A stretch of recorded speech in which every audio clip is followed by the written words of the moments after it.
चुनाव यात्रा powered by Mangaldeep. प्रार्थना की महक प्रार्थना के बाद भी। प्रार्थना की महक प्रार्थना के बाद भी। उमेदवार राम बेनीवाल अपनी टक्कर किससे मानते हैं, कैलाश चौधरी से या रविंद्र सिंह भाटी से? इन दोनों के मुकाबले बाड़मेर, जैसलमेर, बालोतरा की जनता उमेदवार राम बेनीवाल को वोट क्यों दे? खजीड़ो ऊंट क्या होता है? खिजुड़ा ऊंट मतलब ऊंट जब बदमाशी कर लेता है और जब सर्दी का मौसम आता है तो ऊंट अपनी मस्ती में आ जाता है, उसको खिजुड़ा ऊंट कहते हैं। आरएलपी से आप खुद आए या हनुमान बेनीवाल जी ने आपको भेजा? रील और रियल में अंतर होता है? बिल्कुल, दिन और रात का, जमीन और आसमान का फर्क होता है, जितना फर्क होता है। और जो चुनावी रील्स आती है उसमें पुलिस में गए, फौजी बनना चाहते थे, बिजनेस शुरू किया, नेतागिरी में आ गए। नेता टाइप के नेता लगते नहीं हो आप, जैसे सफेद कुर्ता पजामा। कैलाश जी ने कहा कि मैंने जो है इतना काम करवाया है तो मुझे जनता वोट देगी और मैं कम से कम 4 लाख वोटों से जीतूंगा। तो आप उनके इस दावे पे क्या कहते हैं? बिल्कुल खोखले दावे हैं कि जब एक केंद्रीय मंत्री जिनकी केंद्र में इतनी मजबूत सरकार है वो इस तरीके से गाँव-गाँव पानी नहीं पहुंचा सके, तो आप अगर जीत गए तो एक सांसद होने के नाते कैसे ले आओगे? हम लाएंगे, उसके प्रयास करेंगे। इन्होंने तो प्रयास ही नहीं किया, जीतने के बाद में दिल्ली में बैठ के ऐश मौज की। नामांकन रैली की तो उस नामांकन रैली में अशोक गहलोत और सचिन पायलट दोनों एक साथ एक मंच पर बिना राहुल गांधी के आ गए। ये बीते दिनों में कम ऐसी तस्वीर दिखी, तो ये कमाल कैसे किया? राजस्थान की सबसे चर्चित सीट और भारत की सबसे चर्चित सीटों में से एक बाड़मेर, जैसलमेर, बालोतरा, और उस सीट पर त्रिकोणीय संघर्ष। नमस्ते, मेरा नाम अभिनव पांडे और लल्लन टॉप की टीम चुनाव यात्रा करते करते बाड़मेर पहुंच चुकी है और बाड़मेर में त्रिकोणीय संघर्ष है। एक तरफ बीजेपी के कैलाश चौधरी हैं जो केंद्र में राज्य मंत्री हैं, कृषि रहे अब तक। दूसरी तरफ निर्दलीय रविंद्र सिंह भाटी हैं जिनकी चर्चा और सोशल मीडिया पर खूब बातें हुई। और तीसरी तरफ उम्मीदवार राम बेनीवाल जी हैं जिनकी शालीनता, सहजता और समग्रता की चर्चा भी खूब होती है। नामांकन हुआ तो खूब चर्चाएं बटोरी। इससे पहले ये बाड़मेर की बायतू लोकसभा विधानसभा सीट से चुनाव लड़ चुके हैं और मात्र 800 वोटों से 900 वोटों से चुनाव हार गए। और वो हार इन्हें अब लोकसभा की लड़ाई में ले आई है। पार्टी बदल चुकी है। क्या है पूरी कहानी, हम उमेदवार राम जी से बात करेंगे। बहुत बहुत स्वागत है उमेदवार राम जी आपका। धन्यवाद, स्वागत है पांडे जी। थार की इस धरती में, बाड़मेर की धरा पर आपका बहुत बहुत स्वागत। बहुत चर्चा है आपकी सीट की, क्या बात है? ऐसा क्या हो रहा है? चुनाव पूरे देश में हो रहा है, चर्चा आपकी सीट की सबसे ज्यादा है। देखिए, बाड़मेर, जैसलमेर, बालोतरा की जनता ने इस बार मन बना लिया है कांग्रेस पार्टी को जिताने का और अपने भाई पर आशीर्वाद देने का। तो ये लोगों में जोश, उमंग और उत्साह है कि इस बार कैसे भी हो बाड़मेर सीट कांग्रेस पार्टी के खाते में जानी चाहिए। मैं जब दिल्ली से निकला था तो हमारे पास इतने सारे मैसेजेस आए, इतने सारे कमेंट आए कि भैया बाड़मेर जरूर आना, और बाड़मेर आना तो सबका इंटरव्यू करना, लेकिन उम्मीदवार राम जी का इंटरव्यू जरूर करना, उनकी कहानी जरूर समझना। तो मैं शुरू से शुरुआत करूं, जो बाड़मेर के बाहर के दर्शक हमारे बाकी देश दुनिया में फैले हुए हैं उनके लिए भी आपके बारे में जानकारी मिल जाएगी। आप कांग्रेस के टिकट पर लड़ रहे हैं, इससे पहले आप आरएलपी में थे हनुमान बेनीवाल की पार्टी के साथ। लेकिन ये राजनीति में आने का और राजनीति में रुचि का सफर कहाँ से शुरू होता है? क्या मैंने सही सुना है कि आप फौज में जाना चाहते थे? बिल्कुल, मैं एक साधारण किसान परिवार से बिलोंग करता हूँ। मैंने खुद अपने हाथ से खेती का काम किया है और यहाँ मारवाड़ में, विशेषकर थार में, पहले पानी की बहुत कमी थी। अभी थोड़ा बहुत सुधार हुआ है, लेकिन वो समय था जहाँ सर के ऊपर घड़ा मटका भर के हम पानी लाए हुए हैं और ऊँट के ऊपर पानी लेके आए हुए हैं। खेती खुद हाथ से की हुई है और मजदूरी करके पढ़ाई की है। जब मैं 8वीं क्लास पास की उस समय से बाहर खुद की मजदूरी करके पढ़ाई की। 10वीं और 12वीं तक बालोतरा के अंदर पढ़ाई की और मैंने पढ़ाई के साथ साथ वो दिन भी देखे हैं जहाँ एक मजदूर को क्या तकलीफ़ हो सकती है। जैसे कपड़ा फैक्ट्री के अंदर मैंने काम किया, नमक उद्योग के अंदर थैली पैकिंग का काम किया, दाल मिल के अंदर काम किया और सारी परिस्थितियों से गुजर कर लकीली 95 के अंदर मैं फ़ौज के अंदर जाना चाह रहा था। फ़ौज की 2-3 भर्तियों की ट्राई की, एक भर्ती में नंबर भी आ गया था। जैसे ही बीच में पता चला कि दिल्ली पुलिस की भर्ती यहाँ बाड़मेर में आई हुई है और राम निवासी बिरदा साहब जब MP हुआ करते थे हमारे, तो उन्होंने ये सोच थी कि वो बाड़मेर के लोगों को दिल्ली ले जाएं और दिल्ली दिखाएं। तो उस भर्ती के अंदर लकीली हम दिल्ली पुलिस में मैं भर्ती हो गया था। फिर 10 साल तक दिल्ली पुलिस की नौकरी की। उसके बाद में बनना तो अफसर चाह रहे थे कि दिल्ली पुलिस में जाके ऑफिसर बनेंगे, ट्राई की लेकिन उस दिशा में सफल नहीं हो पाए, क्योंकि 95 से 2000 तक फिर ग्रेजुएशन भी किया तो स्वयं पाठी विद्यार्थी के रूप में किया था महर्षि दयानंद सरस्वती विश्वविद्यालय जोधपुर से या अजमेर से। और उसके बाद में कंपटीशन की तैयारी की लेकिन वहाँ मामला बैठा नहीं। फिर चेंज किया अपने आप को कि बिजनेस करना चाहिए, तो हमने हैंडीक्राफ्ट के व्यवसाय से शुरुआत की और दिल्ली पुलिस नौकरी से 2006 के अंदर रिजाइन कर दिया। उसके बाद लगातार छोटे स्तर से शुरुआत कर बड़े एक्सपोर्ट तक का काम किया। और 2010 के अंदर जब मैं जर्मनी में था, कोलोन एक सिटी है, वहाँ एग्जीबिशन लगा हुआ था मेरा हैंडीक्राफ्ट का, हैंडीक्राफ्ट जो फर्नीचर का। जर्मनी कैसे गए आप, क्या कहानी है उसकी? उसकी मैंने हैंडीक्राफ्ट का बिजनेस की शुरुआत की 2006 से 10 तक। तो 2008 में भी मैंने एग्जीबिशन लगाया था, 9 में भी लगाया था, 10 में भी लगाया था। तो 10 के अंदर जब मैं जर्मनी में था तो पीछे गांव वालों ने ये डिसाइड किया कि आपको सरपंच बनाएंगे। खूब मना भी किया लेकिन मनवार का मैं कच्चा था तो बार बार लोग बोले तो रहा नहीं गया, फिर उनको यस करना पड़ा। तो मेरी मिसेज को 2010 में गांव वालों ने एक तरफा वोटिंग से जिता दिया था और 10 से 15 तक सरपंच से। इसी बीच में थोड़ा बिजनेस एक्सपोर्ट वाला डिस्टर्ब हो गया तो मैंने लाइन चेंज कर ली, कंस्ट्रक्शन लाइन की। तो जब सोलर नया नया आया था और अशोक गहलोत जी वहाँ बाप आए थे एक बड़े प्लांट का उद्घाटन करने, उस प्लांट का काम ही मैंने ही किया था और सोलर इंडस्ट्रीज में अच्छी पहचान बनाई और धीरे धीरे करके आगे बढ़ते गए। और जब 2018 में पहली बार आरएलपी पार्टी से चुनाव लड़ा, उस समय हनुमान जी ने नई पार्टी बनाई थी और लोगों में बहुत जोश था, उत्साह था और बाड़मेर से सबसे ज़्यादा संख्या में लोग वहाँ गए थे। चुनाव तो कोई और ही लड़ना चाह रहे थे लेकिन अब जोग संजोग की बात है तो मेरा नंबर आ गया। हनुमान जी की पार्टी से चुनाव लड़ा, अच्छी फाइट दी और सेकंड पोजीशन में रहे। और मंत्री जी हैं कैलाश जी, ये उसी समय तीसरे नंबर पर रहे थे और चुनाव रिजल्ट मेरे पक्ष में था नहीं, सेकंड रहा। और चुनाव के बाद में ऐसा हुआ कि बाद में लोकसभा चुनाव आए तो कैलाश जी वापस एमपी बन के दिल्ली चले गए, तो वो भी मंत्री बन गए और जीतने वाले भी मंत्री। मैं दोनों के बीच में बड़ी मुश्किल से 5 साल का सफ़र निकाला। जैसे फिर 2023 का चुनाव आया, फिर वही फाइट।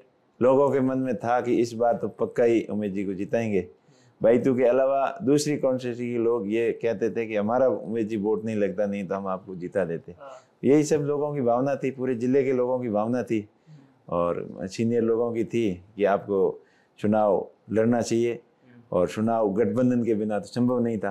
पिछली बार हनुमान जी ने बीजेपी के साथ में गठबंधन किया, 25 की 25 सीटें जीती और इस बार कांग्रेस पार्टी के साथ गठबंधन किया है कि बीजेपी की तालमेल बैठा नहीं, चाहे किसान आंदोलन हो केंद्र के अंदर उन्होंने संघर्ष तो खूब किया, हर मुद्दे उठाए लेकिन उनके साथ पटरी बैठी नहीं, तालमेल बैठा नहीं।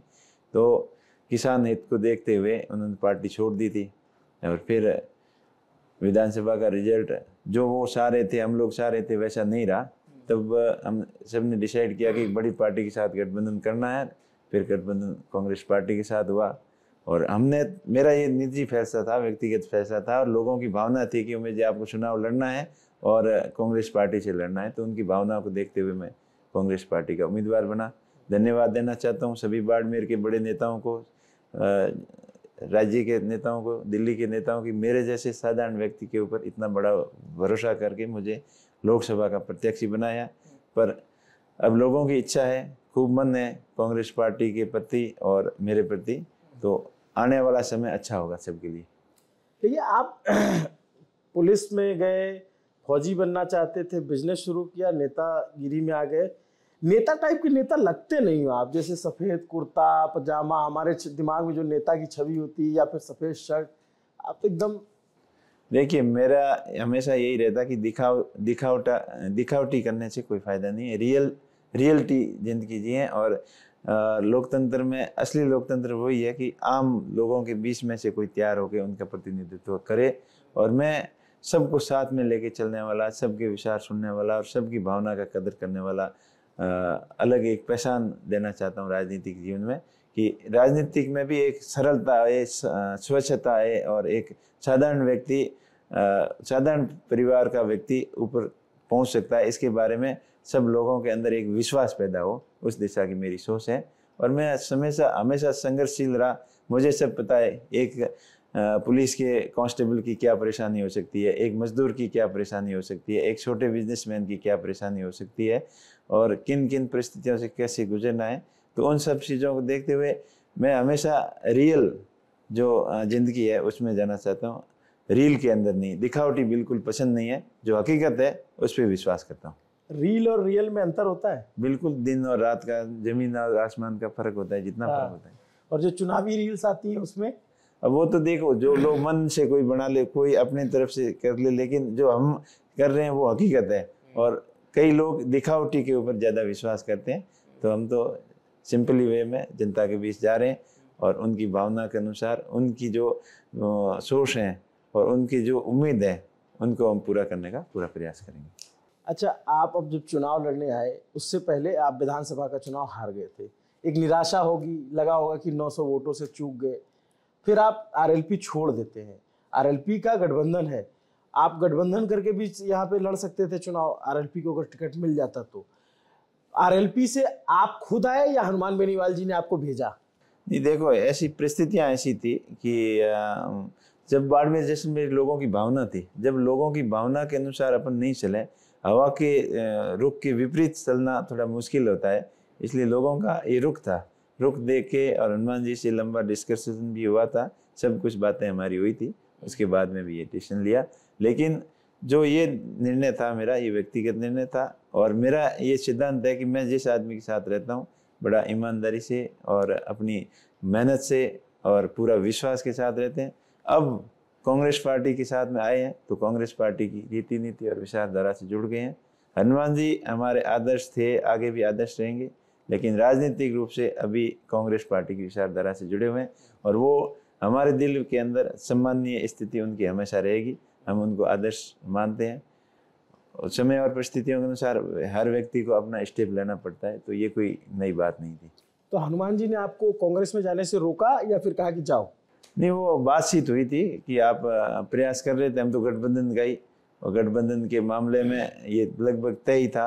लेकिन आरएलपी के सिंबल से चुनाव लड़ना थोड़ा इधर लोगों के मुश्किल था। लोगों की ये भावना थी कि कांग्रेस पार्टी के सिंबल से आप चुनाव लड़ना चाहिए, तो और बस फिर गठबंधन हो ही गया, तो उसमें किंतु परंतु वाली कोई बात नहीं। तो हनुमान बेनीवाल जी आपके साथ हैं मजबूती से? बिल्कुल साथ हैं, साथ रहेंगे। उनका आशीर्वाद हमेशा था और आगे भी रहेगा। प्रचार के लिए बुलाया आपने, आपके नामांकन की रैली में नहीं दिखे वो? नामांकन रैली में हमने बुलाया था, लेकिन वो अपने चुनावी कार्यक्रम में अति व्यस्तता के कारण नहीं आ पाए, और उनसे बातचीत भी हुई है। 19 तारीख को जब उनका चुनाव पूरा हो जाएगा नागौर का, उसके बाद में वो आएंगे और इधर मेरे पक्ष में भी चुनाव प्रचार करेंगे, और सीटों के ऊपर भी मजबूती से प्रचार करेंगे। ऐसा कई लोगों ने कहा जो आपके विरोधी हैं कि हनुमान बेनीवाल नहीं चाहेंगे कि उमेदराम जीते, क्योंकि उनकी पार्टी से एक और बड़ा नेता निकल के जब संसद में चला जाएगा तो उनको कौन पूछेगा। नहीं, ऐसी कोई बात नहीं है। अगर उनका भी मान सम्मान बढ़ेगा ना, उनको कौन सा कम होगा कि उनके साथ में रहा हुआ उनकी टीम का एक व्यक्ति आगे बढ़ रहा है, तो उनको खुशी होगी। ऐसा कुछ नहीं है। वो हमेशा दिल के साफ हैं, जो भी कहना होता है मुंह पे कह देते हैं, लेकिन मन के अंदर पाप खोट वो नहीं रखते हैं। वो अच्छे आदमी है, नेक आदमी है। और विरोधियों का काम ये ऐसा ही है, भड़काना करना, ये तो हर किसी का होता है। खैर, अब चुनाव पे आते हैं। आपका मुकाबला यहाँ पर कैलाश चौधरी जो केंद्र में कृषि राज्य मंत्री हैं उनसे है, रविंद्र सिंह भाटी से है जो निर्दलीय लड़ रहे हैं। उमेदराम बेनीवाल अपनी टक्कर किससे मानते हैं, कैलाश चौधरी से या रविंद्र सिंह भाटी से? देखिए, इस बार बाड़मेर जैसलमेर बालोतरा की जनता ने तो तय कर लिया है 100%। आप नामांकन रैली भी देखी थी, लोग सब मन से आए थे, और लोगों का मन है इस बार कांग्रेस पार्टी को एक तरफा भारी मत से जिताने का। तो मुकाबला अब जनता साथ में है, तो सामने कोई आए, किसी से कोई डर नहीं है। नामांकन रैली में उधर भी बहुत भीड़ आई।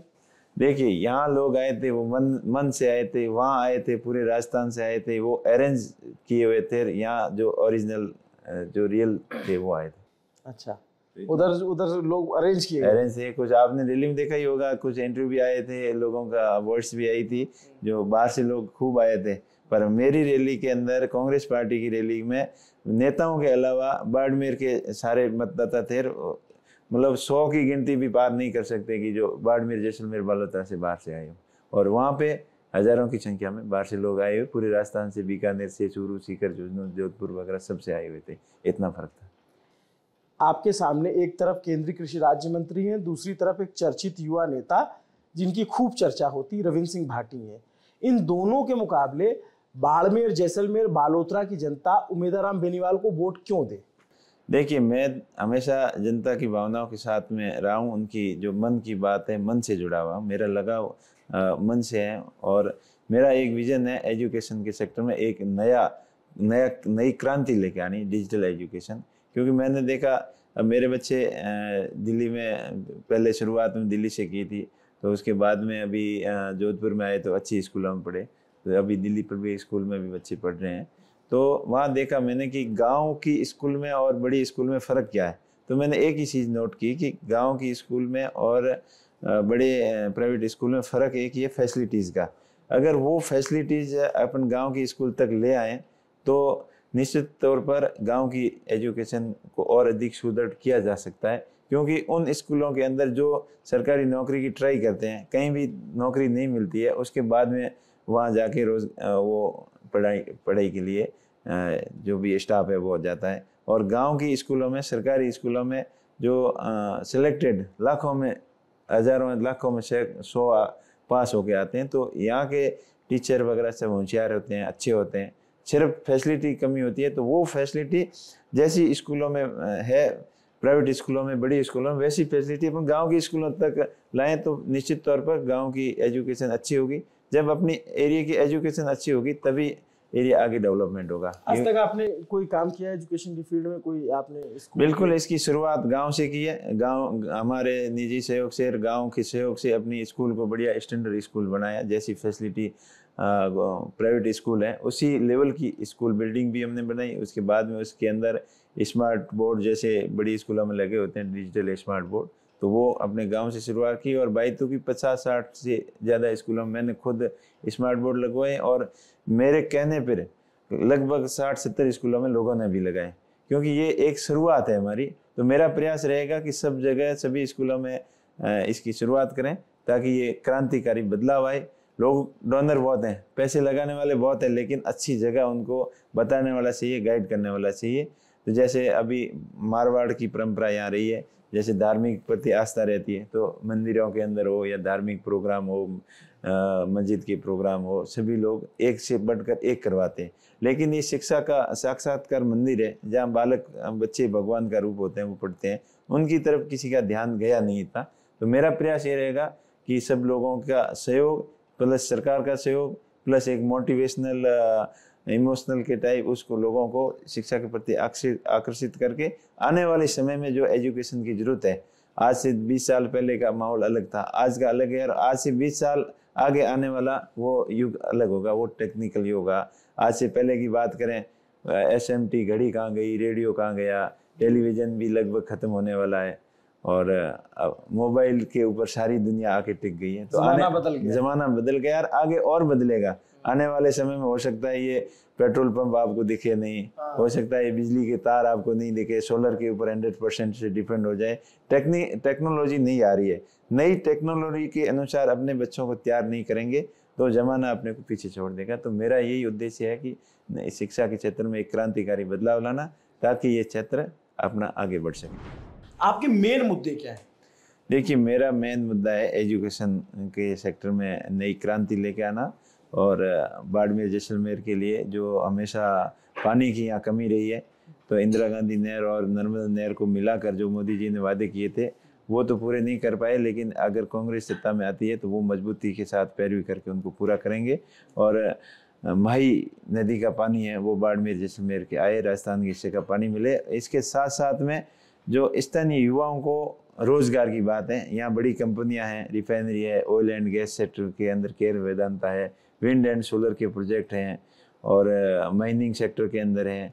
तो वहाँ स्थानीय लोग जहाँ जाते हैं रोजगार के लिए, तो उनको ये कह के भगा दिया जाता है कि आपके पास एक्सपीरियंस नहीं है। तो हमारा मेन मकसद ये रहेगा कि उनको चांस दें, आप एक मौका दें, और 80% स्थानीय लोगों को वहाँ रोजगार मिले, चाहे विंड और सोलर हो, चाहे केयर वेदांता हो, चाहे रिफाइनरी हो, इसके साथ साथ माइनिंग सेक्टर। ये वो सब में स्थानीय लोगों की प्राथमिकता और भागीदारी सुनिश्चित करेंगे। साथ ही CSR फंड जो कंपनियों का हो उसका मिसयूज नहीं हो, उसका ज़्यादातर हिस्सा एजुकेशन के अंदर लगे और युवा अपने पैरों पर खड़ा होकर रोजगार खुद उत्पन्न कैसे कर सके, इस दिशा के अंदर हम सकारात्मक प्रयास करेंगे। एक दिलचस्प बात आपको बताऊं कि मैं रात में जोधपुर से चला और 12 बजे के करीब बालोतरा पहुंचा। बालोतरा में मैंने रात के 12-1 बजे जो है कैलाश जी का इंटरव्यू किया, तो वो 2 बजे तक चला, 2-2:30 बजे तक। फिर उस इंटरव्यू को करके मैं 4-4:30 बाड़मेर पहुंचा और जग रहे थे तो हमने आपसे संपर्क किया और सुबह 6 बजे आपसे संपर्क हो गया। तो उस इंटरव्यू में कैलाश जी ने कहा कि मैंने जो है इतना काम करवाया है, मैं पानी लेकर आया हूँ, मैं सड़कों का जाल बिछाया, मैंने एयरपोर्ट दिए बनवा रहा हूँ, मैं हमारी सरकार जो है वो रेलवे लाइन पे काम कर रही है, तो मुझे जनता वोट देगी और मैं कम से कम 4 लाख वोटों से जीतूंगा। तो आप उनके इस दावे पे क्या कहते हैं? बिल्कुल खोखले दावे हैं, उनके ऊपर विश्वास जनता का उठ चुका है। ये दावे करते करते तो अब इन्होंने 10 साल निकाल लिए। ये सारे वादे 2014 से करते आ रहे हैं, लेकिन उसके ऊपर काम नहीं हुआ। चाहे जैसलमेर बाड़मेर गुजरात रेल लाइन का हो, बाड़मेर से फलोदी रेल लाइन का हो, ये सारे मामले लंबित पड़े हैं।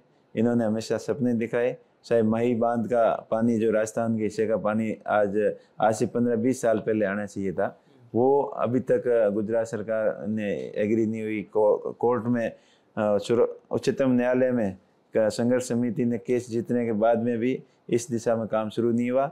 उम्मीद थी पूरी, मोदी जी के ऊपर भरोसा किया था, कैलाश जी के ऊपर भरोसा किया था, लेकिन काम सारे हुए नहीं, खाली दावे ही दावे रहे। इस वजह से लोगों को विश्वास नहीं है। वह बात करें एयरपोर्ट की, तो एयरपोर्ट की बात करते करते इन्होंने अभी तक काम को शुरुआत नहीं किया। एक बाजरा अन्वेषण केंद्र की बात कर रहे हैं, वहाँ एक पत्थर तो जरूर लगाया, अभी वो पत्थर ही गायब है, पर वहाँ पे बजट लाके काम नहीं करवाया। बजट 2016 के अंदर 5,000 करोड़ का रेलवे लाइन के लिए सैंक्शन हुआ था, लेकिन इन्होंने पैरवी नहीं करने की वजह से वो काम आज तक से शुरू नहीं हुआ। और JJM की बात करें, जल जीवन मिशन की, मोदी जी कल 12 तारीख को बाड़मेर आए थे।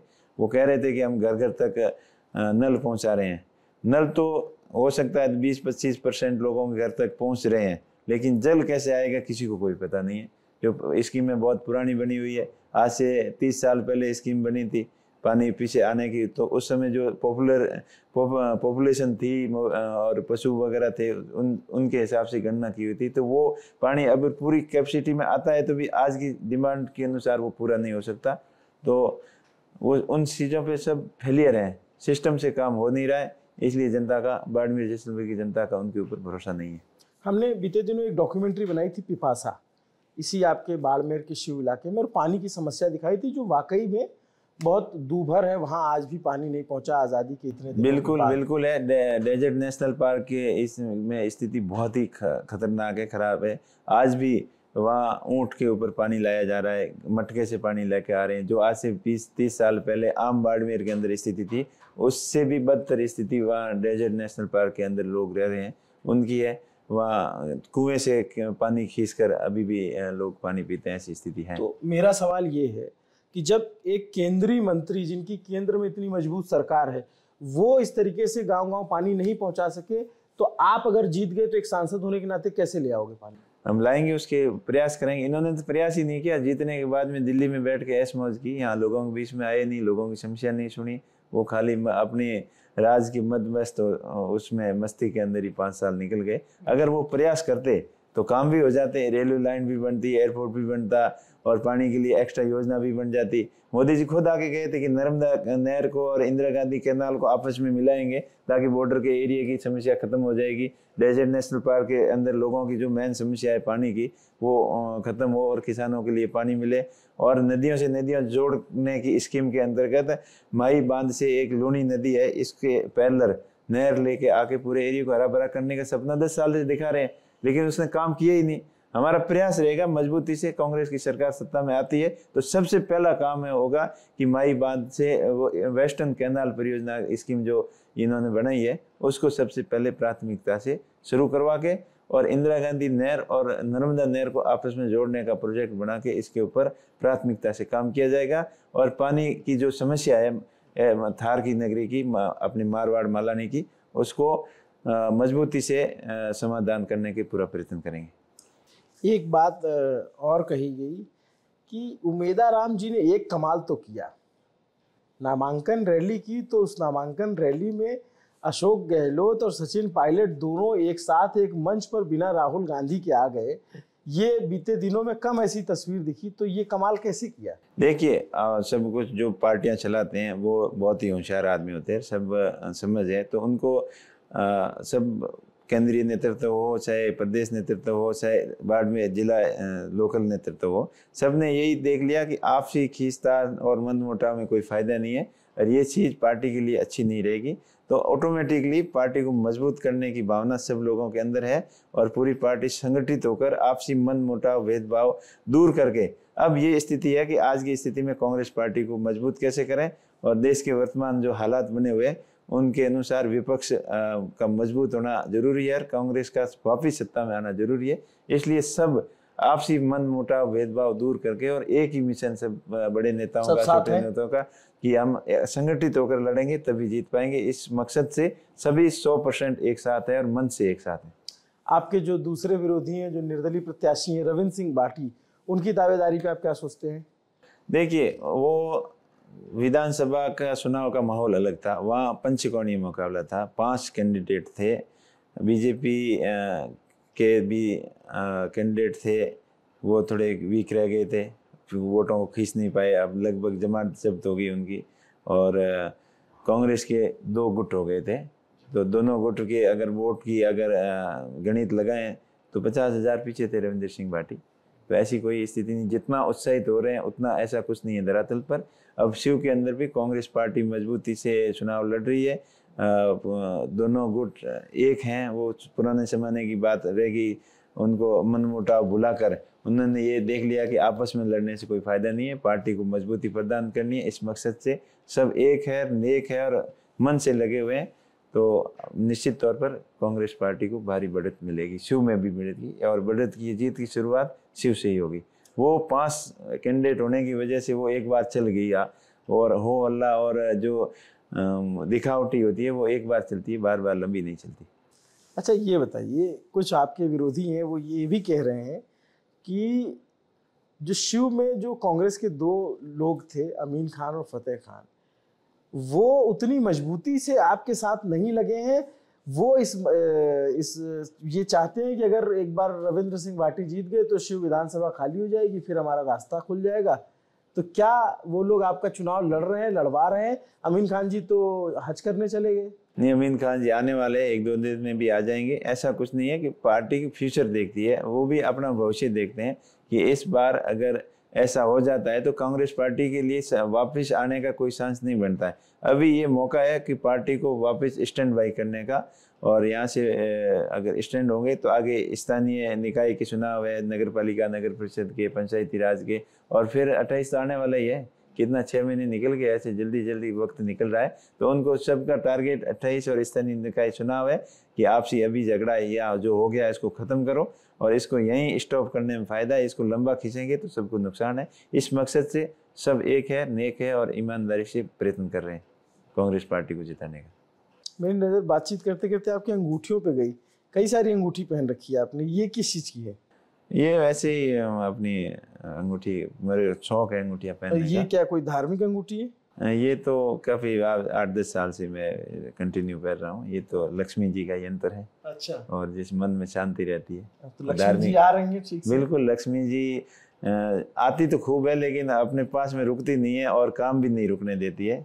तो बराबर मामला चल रहा है, कोई दिक्कत नहीं है। और ये तो वैसे अपनी नगह राशि का नगीना है, डायमंड है। और इधर छल्ला पहन रखा है। ये तो वैसे ही चल रहा है। खैर, चुनाव पे वापस आते हैं। खजीड़ो ऊंट क्या होता है? खिजुड़ा ऊंट मतलब वो तो एक ऊंट जो मारवाड़ का एक अपने राजस्थान का जो रेगिस्तान का जहाज कहा जाता है। और ऊंट जब बदमाशी कर लेता है और जब सर्दी का मौसम आता है तो ऊंट अपनी मस्ती में आ जाता है, उसको खिजुड़ा ऊंट कहते हैं। हेमाराम चौधरी ने रविंद्र सिंह भाटी को खजीड़ो ऊंट कहा। ये उनका कहना कि ऐसा कुछ नहीं था, रविंद्र जी के ऊपर बोला, ऐसा कुछ नहीं था। उनकी क्या समझाइश ये थी और उसको अदरवाइज ले लिया था। लेकिन हेमा राम जी नेक दिल इंसान है और किसी के बारे में कभी बुरा नहीं सोचते, उनको अदरवाइज ले लिया था ऐसे। खिचड़ा ऊँट मतलब क्या है, जिसके पीछे कोई कंट्रोल नहीं हो किसी का, जिधर मस्ती से इधर उधर भाग जाए उसके पीछे कंट्रोल। उनका कहने का मतलब था कि पार्टी के साथ में रहना चाहिए, निर्दलीय का क्या भरोसा कि कौन किधर कब चला जाए किधर हो जाए। तो आपको सभी को नसीहत दी थी बाड़मेर जैसलमेर के लोगों को कि राष्ट्रीय पार्टी के साथ में मिलकर आप उनकी भावना के साथ रह कर चलें। और ये जो चुनावी माहौल है इसमें कोई आपने व्यक्तिगत फायदे के लिए आपसी भाईचारा और आपसी प्रेम ये बना रहना चाहिए, ये इसमें माहौल ख़राब नहीं होना चाहिए। उनका कहने का मतलब तो ये इतना ही था, लेकिन लोगों ने अपने फायदे के लिए अदरवाइज ले लिया। लेकिन अभी सब कुछ सामान्य है, ऐसी कोई दिक्कत नहीं। ठीक है, सब सामान्य हो गया। हाँ, सब सामान्य है। एक जो कैलाश चौधरी जी के समर्थक हैं, उन्होंने कहा कि कांग्रेस और रविंद्र सिंह भाटी की टीम ने एक स्ट्रेटजी बनाई, ये कांग्रेस पे हमला करते हैं और रविंद्र सिंह भाटी, और कांग्रेस रविंद्र सिंह भाटी पे हमला करती है। ऐसा करके ये जो है कैलाश जी को पीछे रखना चाहते हैं। तो क्या कुछ ऐसा पैक्ट हुआ है क्या आप लोगों? नहीं, ऐसा पैक्ट कुछ नहीं। कैलाश जी ने खुद ही बोला था ना कि मेरे कर्मों की सजा मोदी जी को मत देना। तो उन्होंने जैसा किया है वैसा लोग अपने आप उनके साथ में कर देंगे। और बाकी रही बात रविंद्र सिंह जी भाटी और कैलाश जी की, तो वो दोनों एक ही टीम है, बीजेपी की दोनों टीमें हैं। एक अपने आप को असली बीजेपी हम है, दूसरा बोलते हैं हम है ओरिजिनल बीजेपी। और ये भाटी जी भी कहते हैं कि हम ही बीजेपी के ही हैं, हम जीतेंगे तो भी मोदी जी के साथ में जाएंगे। तो ये दोनों आपस में तो एक हैं, लेकिन दिखावटी के लिए कांग्रेस पार्टी को कमजोर करने के लिए दोनों प्रयास कर रहे हैं, हमले कर रहे हैं। लेकिन कांग्रेस पार्टी आज की स्थिति में बहुत ज़्यादा स्ट्रॉन्ग है और सब संगठित होकर चुनाव लड़ रही है। और दोनों के जो मंसूबे हैं, वो जो सोच रखा है निर्दलीय और कैलाश जी ने, उनके मंसूबे कभी पूरे नहीं होंगे। कैलाश जी ये भी कह रहे थे, आपने कहा कि वो बीजेपी की बी टीम है, कैलाश जी कह रहे थे कि रविंद्र सिंह भाटी तो कांग्रेस की बी टीम है। और वो खुद देख लो ना, उनके प्रोफाइल पिक्चर में अभी भी मेंबर ऑफ बीजेपी लिखा हुआ है। और अभी आजकल में कोई हटा दिया तो पता नहीं, उनके सोशल मीडिया हैंडल के जैसे ट्विटर है वगैरह सब में वो बीजेपी का फाउंडर मेंबर मानते हैं। और कॉलेज का चुनाव भी उन्होंने लड़ा है। हाँ, कॉलेज में की राजनीति से देख लो, वो सारे एबीवीपी से चुनाव उन्होंने लड़े हैं कॉलेज के। उस टाइम से प्योरली बीजेपी अपने आप को ओरिजिनल बीजेपी अपने आप को बताते हैं वो। टिकट तब भी नहीं मिला, तब भी निर्दलीय लड़े थे। हाँ, टिकट हो सकता है आपसी नहीं मिला हो, लेकिन पूरी एबीवी के जो मेंबर थे, पूरे समर्थन था वो 100% उनकी साइड में ही था। गोविंद सिंह डोटासरा जी से मैं मिला, उनसे सवाल पूछा तो बोले कि वो तो सत्ता पक्ष में बैठते हैं, हाँ वाले पक्ष में बैठते हैं। और वो भी आकर के जो है कई सारे बयान दे करके गए। तो बाहर से जो आपके जो पार्टी के नेतृत्व के लोग आ रहे हैं, तो उनसे बयानों से आपको क्या मजबूती मिलती है? बिल्कुल, वो पार्टी को मजबूत करने का ही प्रयास कर रहे हैं। सब हर किसी का प्रयास यही है कि पार्टी आज की स्थिति में पार्टी मजबूत कैसे हो और फ्यूचर के लिए स्ट्रॉन्ग कैसे हो, यही सबका प्रयास है। और रविंद्र सिंह भाटी ने जो बाहर जाकर के, आपने कहा कि जो यहाँ तो जो है बाहर के लोग आए थे, लेकिन उन्होंने तो बाहर भी जाकर के जो है सभाएं की, पुणे में, गुजरात में और तमाम जगहों पे। तो आप इस तरीके की रणनीति को कैसे देखते हैं? देखिए, वहाँ गए तो पूरे राजस्थान के लोग थे, प्रवासियों का उन्होंने सम्मेलन किया।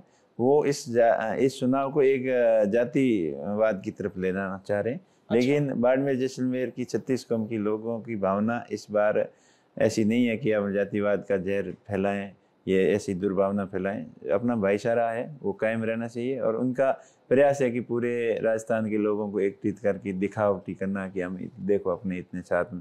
जहाँ भी गए, वो पुणे गए हो, हैदराबाद गए हो, जहाँ भी अपने सूरत वगैरह गए हो, तो उनकी जो सभाओं में पूरे राजस्थान के लोग आते हैं।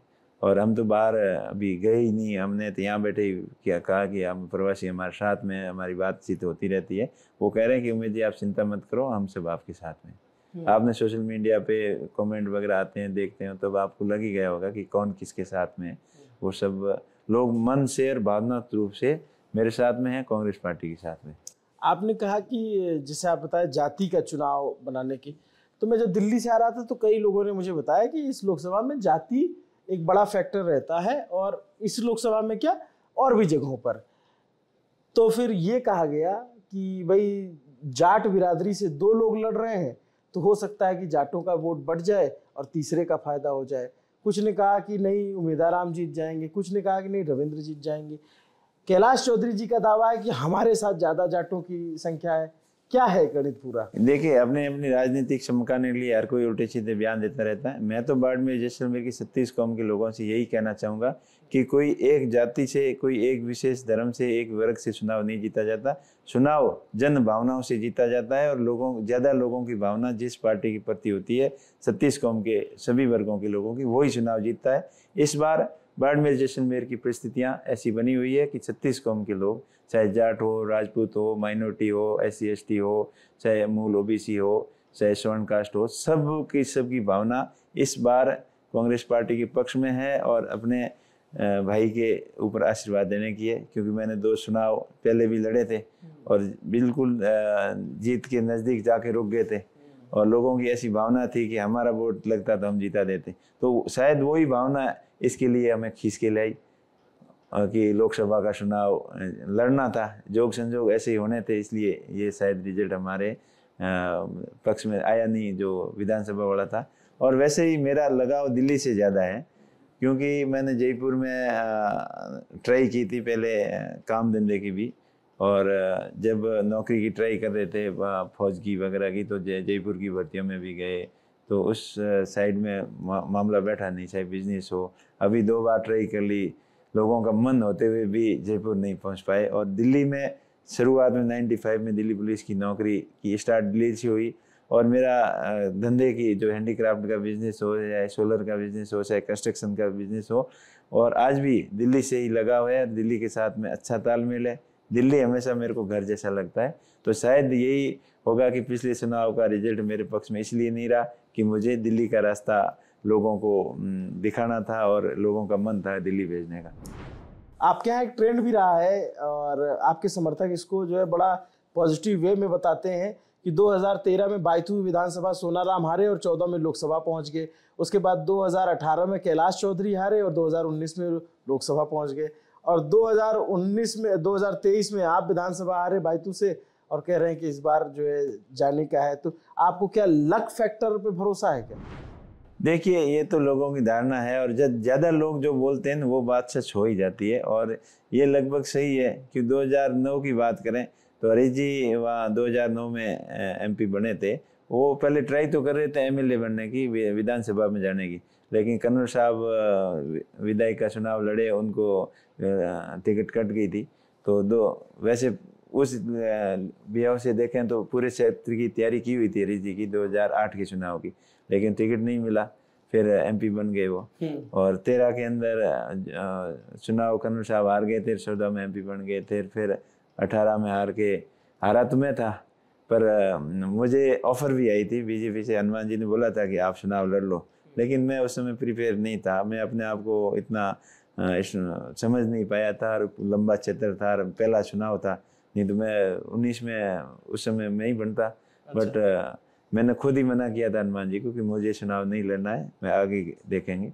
तो ये चल रहा है, और ज़्यादा लोग जो बोलते हैं वो बात सच होती है, इसमें सच्चाई है, ऐसी कोई बात नहीं। अच्छा, आपसे मैं बात कर रहा हूँ तो आप एकदम ऐसे सामान्यों की बात कर रहे हो, मतलब एक बार भी नहीं लग रहा है कि आप नेता हो, ना आप अपने विरोधियों पे उस तरीके से हमलावर होते हो, ना आप जो आपसे बात करके लगता ही नहीं कि आप नेता हो। देखिए, वही तो पहचान हम जनता के बीच में ले जा रहे हैं, इसीलिए तो जनता हमें पसंद करती है। और आपका मुकाबला एग्रेसिव नेताओं से है, जो आपके सामने आपके विरोधी रविंद्र सिंह भाटी जोरदार तरीके से भाषण देते हैं, कैलाश चौधरी भी भाषण देते हैं। देखिए, चुनाव भाषणों से नहीं जीता जाता, चुनाव जन भावनाओं से जीता जाता है। और बाड़मेर जैसलमेर बालोतरा की जनता की भावनात्मक रूप से अटैचमेंट हमारे साथ में है और कांग्रेस पार्टी के साथ में है, तो भाषणों से कभी चुनाव नहीं जीता जाता। कैलाश जी का मैंने इंटरव्यू किया तो बोले कि कम से कम 4 लाख अंतर से 4 लाख वोटों से जीतूंगा। आपका इंटरव्यू कर रहा हूं तो आप कहेंगे मैं जीतूंगा। मैं तीसरे जो रविंद्र सिंह भाटी हैं वो भी कहेंगे मैं जीतूंगा। मैं जरूर एक प्रत्याशियों से ये पूछ लेता हूं कि आपको लगता है कि मान लीजिए आप जीत रहे हैं, दूसरे नंबर पे कौन रहेगा?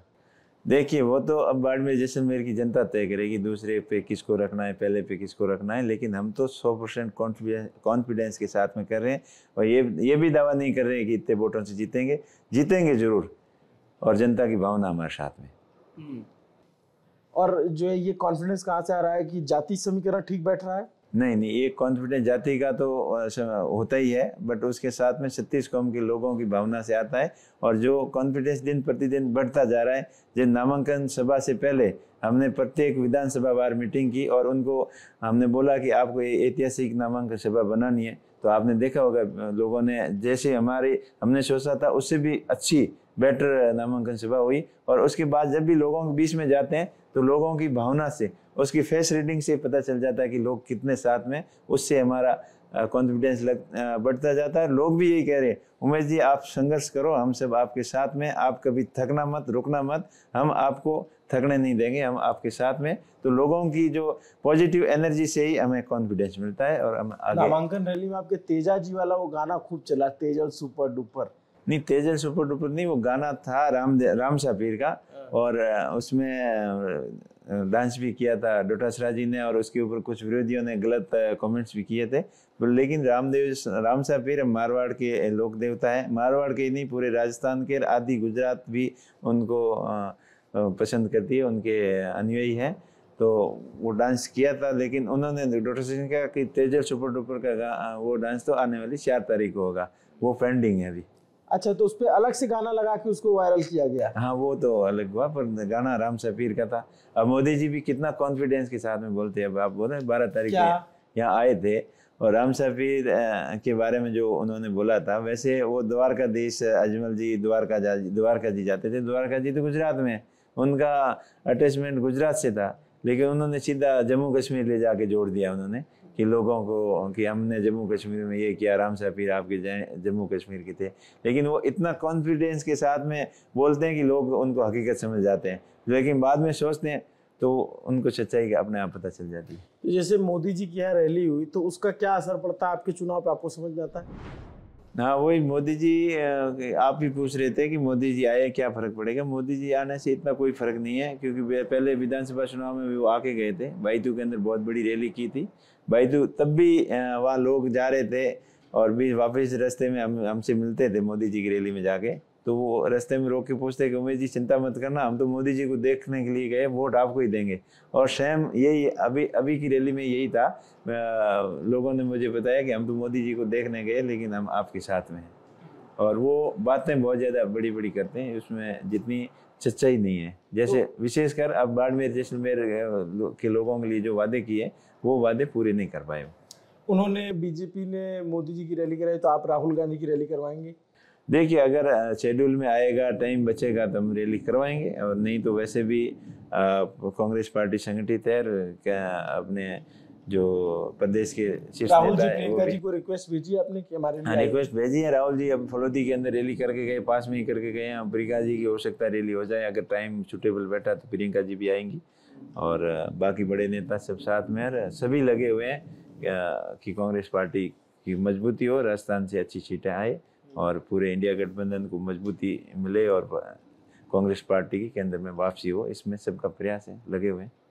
मैं एक चीज महसूस कर रहा हूँ जो मैं आपसे कह देना चाहता हूँ।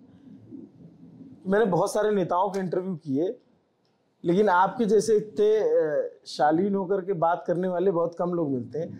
और आप उसी पार्टी से हो जिसमें हनुमान बेनीवाल है, जो एकदम जोर शोर से बयान देते हैं, और आप एकदम उनके एकदम अपोजिट हो।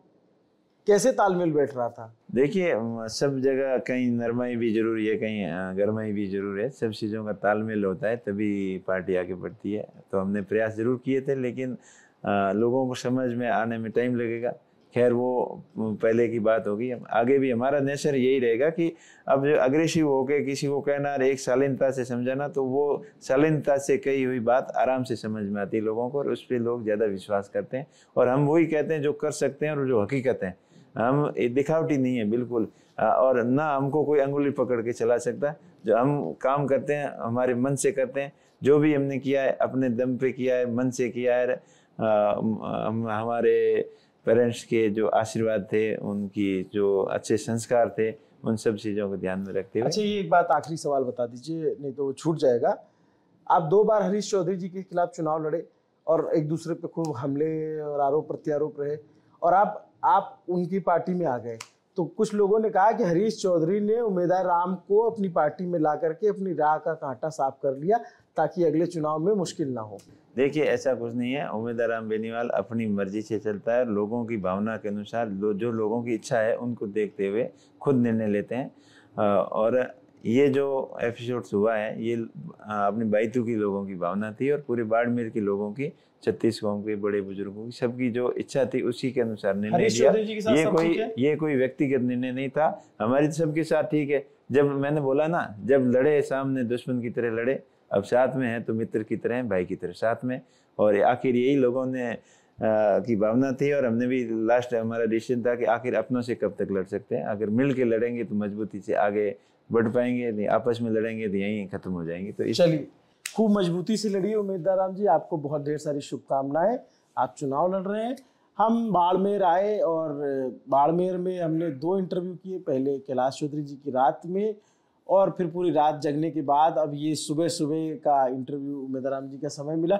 नेताओं को पकड़ना बड़ा मुश्किल होता है चुनाव में, क्योंकि या तो वो रात में मिलेंगे जब प्रचार खत्म करके 12-1 बजे आते हैं, या तो वो सुबह सुबह मिलेंगे जब प्रचार के लिए निकलने से पहले मिल जाए। तो एक प्रचार करने के बाद मिले, एक प्रचार करने के पहले मिल गए। एक और है निर्दलीय प्रत्याशी रविंद्र सिंह भाटी, हम उनका भी इंटरव्यू करने की कोशिश करेंगे। दोनों तीनों के दावे हम आपके सामने रखेंगे, खासकर कि बाड़मेर जो की जनता है, जैसलमेर बालोतरा की जनता। हमारा काम दरअसल यही होता है पत्रकारों का कि जो भी चुनाव लड़ रहे हैं उम्मीदवार, जो सत्ता के दावेदार हैं, जो सत्ता के हिस्सेदार बनना चाहते हैं, उनका पक्ष आपके सामने लाकर रख दें।